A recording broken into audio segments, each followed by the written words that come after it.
ሰላም ከመይ ትውዕሉ ክቡራት ሰማዕትና ብሃርሜኒ ሚድያ ንሎሚ ሰሉስ 7 መጋቢት ዝተዳለወ ሓፀርቲ ዜናታት ሃገራት ኖርዲክ እንሆ በርስታቱን ፍልም ምስ ምእታው ዊንተር ቤት ጽሕፈት ክሊማ ሽወደን መጠንቀቕታ ኣውፅዩ ኣብ ባሕሪ ባልቲክ ዝነበረ በረድ ይመክኽ ኣሎ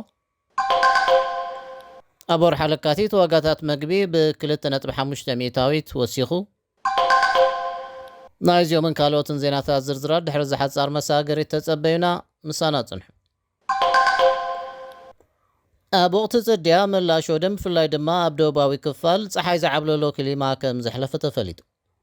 ሕጂ ድማ ምስ ምእታው ዊንተር ኣገልግሎት ክሊማ ሽወደን ብጫን ኣራንሾንን መጠንቀቕታታት ኣውፅዩ ኣሎ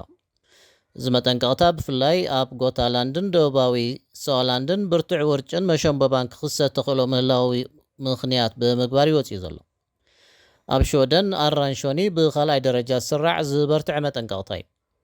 በዚ ድማ ኣብ ጎደናታት ብፍላይ ድማ ኣብ ገጠራት ዝህሉ ጉዕዞ ተሽከርከርቲ ብሰንኪ ብርቱዕ ውርጪ ኣሸጋሪ ክኸውን ይኽእል እዩ ዝብል ትፅቢት ተገይሩሉ ኣብ ባሕሪ ባልቲክ ዝነበረ በረድ ይመክኽ ኣሎ ብምኽንያት እዚ ድማ በረድ እትሰባብር መርከብ ኦደን ኣብዚ ዊንተር ካብ መርስኣ ምንም ከይተንቀሳቐሰት ከም ዘሕለፈቶ ተገሊጹ ኣቐድማ ኣቢሉ ኣብ ንቡር ኩነታት ዊንተር ክሳብ 200,000 ተርቢዒት ኪሎ ሜትር ዝኸውን በረድ ይኽሰት ነይሩ እዩ ክትብል ኣብ ኣገልግሎት ክሊማ ሽወደን ክኢላ ስነ ውቅያኖስ ሊሳ ሊንድ ገሊጻ ሓደ ካብ ምኽንያታት እዚ ክስተት ምልዋጥ ክሊማ እዩ ክትብል ሊንድ ወሲኻ ሓቢራ ኣላ ምስ ዝሓለፈ ወርሒ ጥሪ ብምውድዳር ኣብ ለካቲት ዋጋ መግቢ ብ2.5 ሚእታዊት ምውሳኹ ካብ መርበብ ሓበሬታ ማት ፕሪስኮለን ተረኽበ ሃዛ ተመልኪቱ ማት ፕሪስኮለን ዋጋ ዕዳጋ ዘጻሪ ዘይሻራዊ ምንጪ ሓበሬታ እዩ ኣብ 2015 ካብ እትቕውም ንድሓር ዝተራየ ዝዓበየ ወርሓዊ ወስኽ ዋጋ መግቢ ምዃኑ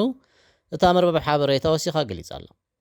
ዋጋ መግቢ ቆልዑ ብማእከላይ ገምጋም ብ5 ሚእታዊት ወሲኹ ኣሎ